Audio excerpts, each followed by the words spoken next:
नमो बुद्धाय दोस्तों, एक दीप जलता रहे, एक प्रेरणात्मक कथा गौतम बुद्ध की शिक्षाओं से प्रेरित। दोस्तों, आज की कहानी गौतम बुद्ध के शिष्यों से प्रेरित है। तो आइए कहानी की शुरुआत करते हैं। ये कहानी उस युग की है जब भारत की धरती पर शांति की सबसे कोमल ध्वनि सुनाई दी थी, गौतम बुद्ध की वाणी। जब सम्राट सिंहासन छोड़ ध्यान की गहराइयों में उतर गए, जब जंगलों में ज्ञान के फूल खिले और लोगों ने पहली बार सीखा कि दुख जीवन का हिस्सा है, पर मुक्ति भी संभव है। इसी युग में एक युवक जीवन से थका हुआ, पीड़ा से बोझिल और उत्तरों की तलाश में भटकता हुआ बुद्ध के पास पहुंचा। उसे उम्मीद नहीं थी कि उसे समाधान मिलेगा, पर वह आया क्योंकि भीतर कहीं कोई दीपक बुझने से पहले एक आखिरी बार टिमटिमा रहा था। और जो फिर हुआ वो सिर्फ एक कथा नहीं, एक यात्रा बन गई। अंधेरे से प्रकाश की यात्रा, भ्रम से बोध की ओर। यह है उसकी कहानी और शायद तुम्हारी भी। वन के बीचों बीच एक विशाल वट वृक्ष की छाया में शांत बैठे थे बुद्ध। चारों ओर एक अद्भुत निस्तब्धता थी, जिसमें सिर्फ हवा की सरसराहट, पक्षियों की हल्की बोली और कभी-कभी शिष्यों की धीमी-धीमी मंत्र ध्वनि सुनाई देती थी। वह स्थान किसी साधारण स्थल की तरह नहीं लगता था, वहाँ जैसे समय ठहर गया हो। बुद्ध की आंखें अधकुली थीं। ध्यान में मध्य उनकी उपस्थिति स्वयं में एक प्रकाश की तरह थी। बिना बोले ही वह बहुत कुछ कह देने वाली थी। उसी शांत वातावरण को भंग करता हुआ एक युवक दूर से चला आ रहा था। उसके कपड़े धूल धूसरित थे, कदम अनिश्चित थे और आंखों में थकावट थी। लेकिन उस थकावट से भी ज्यादा भारी था उसका मन। उसका चेहरा कुछ कह रहा था, जैसे बरसों से कुछ भीतर से टूटता आ रहा हो, पर कभी खुलकर बिखरने की इजाजत ही नहीं मिली हो। जब वह बुद्ध के निकट पहुंचा तो उसके भीतर एक तूफान था। वह बोला नहीं, बस बैठ गया और कुछ देर तक मौन ही रहा। फिर टूटी आवाज में कहने लगा, भगवान, क्या जीवन यूं ही व्यर्थ बीत जाना चाहिए? मैंने प्रयास किए, पर मुझे केवल अस्वीकार मिला। अपने मुझे समझते नहीं। दुनिया कहती है मैं असफल हूँ, और अब तो मुझे भी लगता है मेरा जीवन व्यर्थ है। क्या मेरे लिए कोई आशा है? बुद्ध ने उसकी आंखों में देखा। कोई निर्णय नहीं, कोई प्रतिक्रिया नहीं, सिर्फ करुणा। फिर वे बोले, तुम्हारे प्रश्न का उत्तर मैं दूंगा, पर पहले मेरी एक सहायता करो। पास के गांव में जाओ और कोई ऐसा घर ढूंढो जहां कभी कोई दुख ना आया हो। उस घर से मुझे एक दीपक लाके दो। युवक को यह काम बहुत ही सरल लगा। वह उत्साह से गांव की ओर चल पड़ा। पहला घर, वहां एक वृद्ध महिला मिली जो अपने बेटे को बीमारी में खो चुकी थी। दूसरा घर, वहां एक किसान था जिसकी पत्नी चाइल्ड बर्थ में चल बसी। तीसरे घर में एक बच्चा था, उसके पिता युद्ध में मारे जा चुके थे। हर घर, हर द्वार पर कोई ना कोई दुख था। किसी ने किसी को खोया था, किसी ने जीवन की मार खाई थी। युवक यूं ही चलता गया।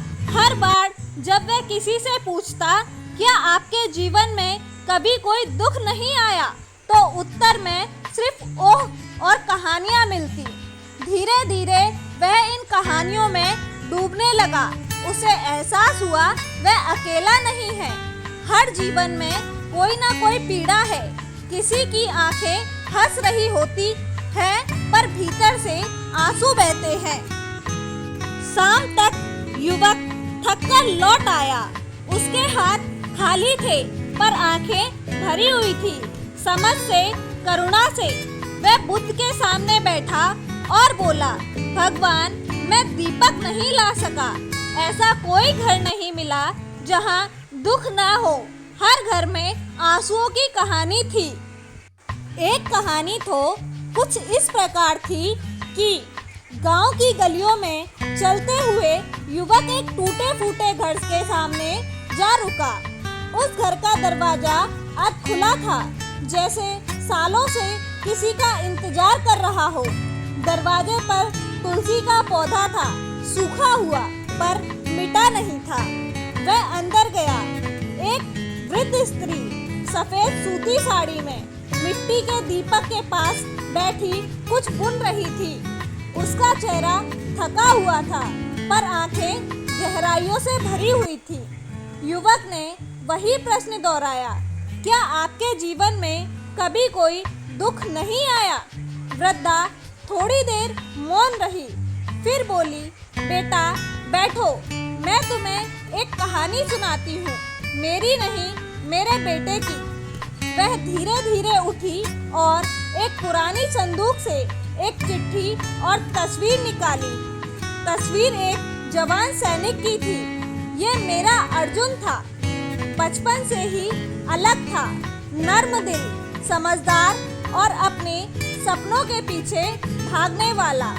सेना में भर्ती हुआ और बोला, माँ, मैं देश की सेवा करूँगा, लेकिन हर बार लौटूंगा तेरे लिए। उसकी आंखें नम हो गईं। एक दिन दरवाजे पर दस्तक हुई।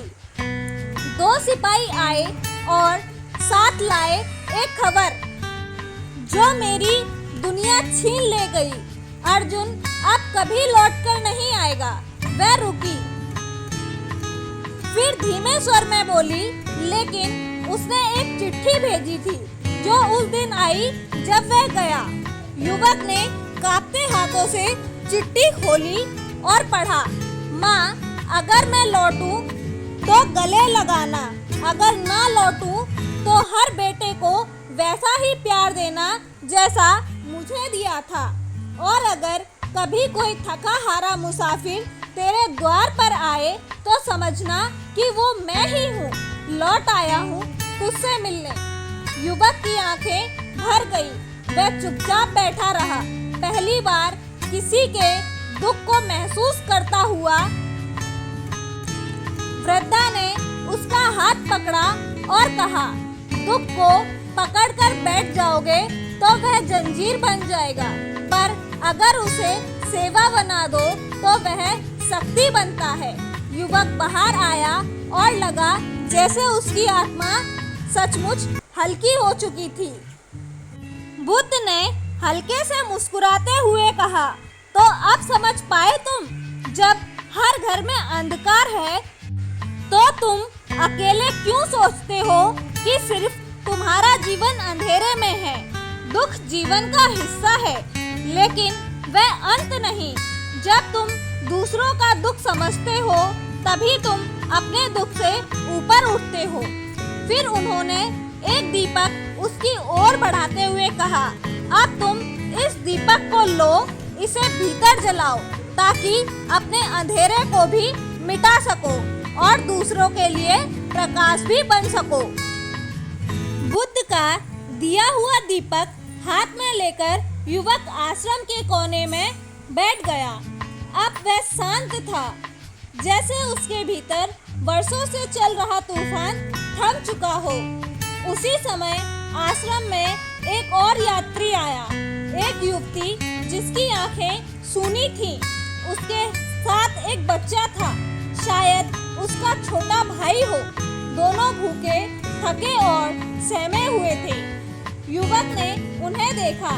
एक पल के लिए उसकी आंखों में वही पुराना खालीपन लौटा, लेकिन उसके हाथ में दीप था और हृदय में बुद्ध की बात गूंज रही थी। जब तुम दूसरों का दुख समझते हो तभी तुम अपने दुख से बाहर उठते हो।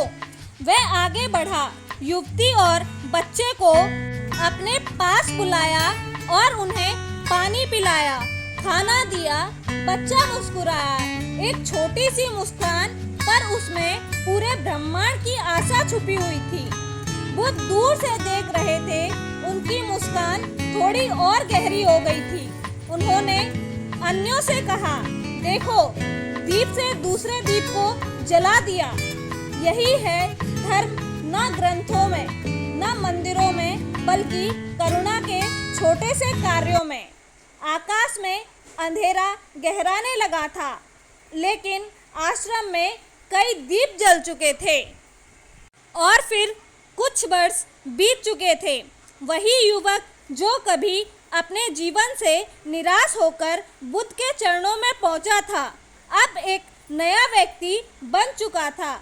उसने न केवल अपने भीतर का अंधकार मिटाया था, बल्कि कई औरों के जीवन में दीप जलाए थे। अब वह गांव-गांव जाकर दुखियों की सहायता करता, बच्चों को पढ़ाता, बीमारों की सेवा करता। लोग उसे नाम से नहीं, दीपक कहकर पुकारने लगे थे, क्योंकि वह जहाँ जाता वहाँ अंधेरा छट जाता। एक दिन वह पुनः उसी वन में लौटा जहाँ बुद्ध रहते थे। वही वटवृक्ष, वही शांत सरिता, वही सौम्य वातावरण, पर अब उसकी आंखों में प्रश्न नहीं, प्रकाश था। बुद्ध वृद्ध हो चले थे। युवक उनके चरणों में बैठा। दोनों मौन थे, पर उनके बीच एक गहन संवाद हो रहा था। बुद्ध ने धीमे स्वर में कहा, अब तुम दीपक नहीं रहे, अब तुम स्वयं प्रकाश हो। युवक ने कहा, भगवान, आपसे जो दीप मिला था वह कभी बुझा नहीं। आज भी जब मैं किसी के आंसू पोंछता हूँ तो लगता है जैसे आप मुस्कुरा रहे हैं। बुद्ध ने मुस्कुराकर अपनी आंखें मूंद ली। शिष्य भी मौन हो गए। वट वृक्ष की छांव में सूर्य की अंतिम किरणें धीरे धीरे बुझ रही थी और आश्रम के हर कोने में छोटे छोटे दीप जल रहे थे। हर दीप किसी न किसी जीवन की कहानी था।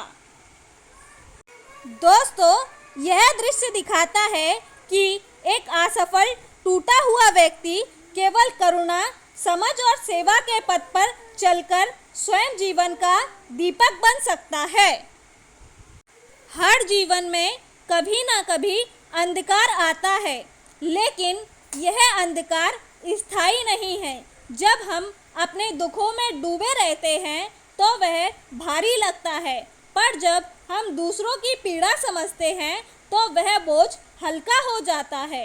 गौतम बुद्ध की इस सीख में जीवन का सबसे सरल और सबसे गहरा सत्य छुपा है। अपना दीपक स्वयं बनो। यह कहानी है उस दीप की जो स्वयं जला और फिर सदा सदा के लिए जलता रहा। तो दोस्तों, आपको यह कहानी कैसी लगी कमेंट में अवश्य बताएं। साथ ही इस कहानी को शेयर करना ना भूलें। धन्यवाद दोस्तों।